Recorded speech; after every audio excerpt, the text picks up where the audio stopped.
Salut les amis, aujourd'hui on va parler d'une caméra de chez Godox, c'est la C100. Ils me l'ont envoyé pour la tester et pour te donner mon opinion, ma vraie opinion, et te dire ce que j'en pense. Ça va être une review très courte, mais je vais te dire mon opinion qui va être vraiment brutale sur ce produit. Je pense que ça va être l'une des reviews les plus brutales que j'ai fait sur cette chaîne. Je t'explique pourquoi.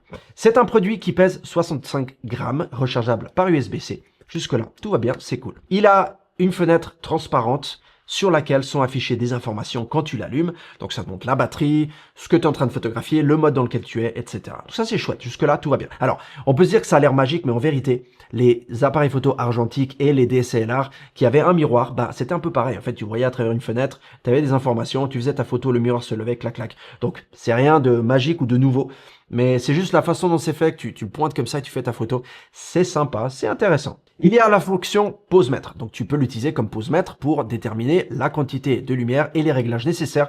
Par exemple, si tu shootes en argentique. C'est très bien, pourquoi pas. D'accord. Perso, j'aime utiliser mon pose-mètre que j'ai là, c'est ce que j'utilise en studio et ça marche très bien pour moi. Après, il y a des pose-mètres, des petits trucs, des cubes que tu peux placer sur le hot shoe de ton appareil photo et ça prend pas de place, tu l'as juste là, clac, et tu fais ta photo avec les réglages super simples et c'est moins cher que ça même. Donc, en vérité, j'aurais peur de le casser si je le prenais avec moi, ce truc, si je le tape quelque part. C'est une fenêtre en plastique et puis elle n'a pas l'air super solide si ça tombe. C'est tout du plastique. L'autre fonction que tu peux faire, évidemment, c'est que tu peux faire des photos et ou des vidéos. Tu peux changer l'aspect de tes photos ou de tes vidéos en te déplaçant avec les flèches à gauche et à droite. Tu peux te mettre en format carré, en format 3x2, 4x3, 16 neuvième. Donc, tu as les différents formats habituels standards. Tu ne peux pas voir les résultats.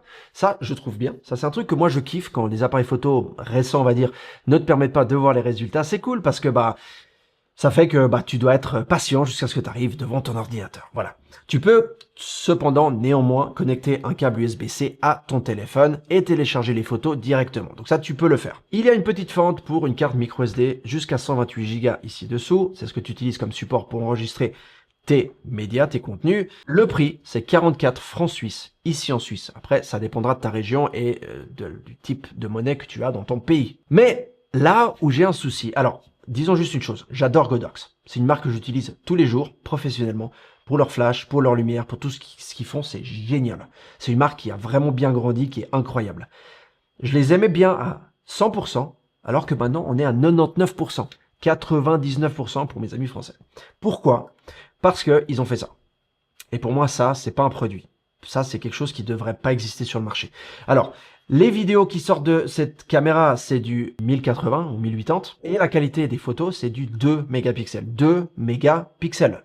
Alors, 2 mégapixels, c'est ce que j'avais sur mon Samsung, pareil pour les vidéos, en 2004-2005, donc il y a plus de 20 ans. À l'époque, ça passait, mais ça a vite changé, ça a vite évolué. Donc maintenant, qu'est-ce qui dit que je prendrais pas mon téléphone plutôt que ça? Quel est l'argument? Parce que si tu donnes ça à un enfant, il aura vite tendance à le casser parce que ça tombe une fois ou deux et ça se casse. J'en suis sûr, c'est du plastique. La vitre est en plastique. Je lui donne pas vraiment une espérance de vie incroyable. Tu peux pas remplacer les piles parce que c'est interne, donc au bout d'un moment, tu pourras plus l'utiliser. Et si tu donnes ça à un ado ou un jeune adulte, pourquoi pas prendre ton téléphone? De toute façon, tu vas devoir télécharger pour mettre sur les réseaux sociaux. Garder des photos de 2 mégapixels, franchement, c'est une blague. C'est dérisoire, 2 mégapixels, tu peux rien faire. Même si tu zoomes pas, ton image, elle est pâteuse, elle est moche, même côté à l'extérieur, en plein soleil. D'ailleurs, sur le site, ils disent, on se concentre pas sur les pixels, mais plutôt sur le fun. Alors, oui, j'adore ce concept, et je le soutiens à 100%, mais il faut qu'il fasse un truc qu'on peut utiliser qui vaut la peine, parce que, les gars, 2 millions de pixels en 2026, non. J'ai cherché, je te jure, j'ai cherché une raison pour laquelle je pourrais te dire que c'est bien, mais j'arrive pas à la trouver. Voilà, comme ça c'est dit. Je te dis, c'est une revue brutalement honnête, vraiment brutale. Alors là, je vais te montrer par exemple une vidéo que j'ai fait, un petit coup de vlogging à l'extérieur, vite fait, pour que tu te rends compte de l'audio et de la qualité d'image lorsque tu fais ça. Et tu remarqueras très vite de quoi je parle et le fait que, en fait, et il n'a pas vraiment de valeur cet appareil. Ce que je te disais, c'est ça. Donc là, je suis en train de marcher de la façon la plus stable possible avec mon bras, de façon à ce que ça ne se secoue pas dans tous les sens. Mais en fait, voilà, c'est de ça que je parle. Quand tu marches, ça donne ça. Donc c'est évidemment pas stabilisé. Je suis en montée, donc je m'essouffle. Mais si je m'arrête un moment et que je tourne un petit peu, c'est ça l'image la qualité d'image de la vidéo, et c'est ça le son que tu auras. Le son est encore assez bon, ça va, c'est acceptable, mais comment est-ce qu'on peut utiliser ça pour faire quoi que ce soit du vlogging ou que ce soit juste pour le fun, mais voilà, c'est ça la qualité d'image. J'espère avoir répondu à tes questions par rapport à ce petit C100 de chez Godox. Si tu en as d'autres, comme d'hab, écris dans la section des commentaires ci-dessous, je répondrai dès que possible. N'oublie pas de t'abonner si mon contenu te plaît. Mets un pouce pour que je sache que tu as bien aimé cette vidéo, même si c'est pas la vidéo la plus glamour que j'ai fait sur ma chaîne. Et je te retrouve dans la prochaine. Garde le sourire, à tout bientôt. Ciao.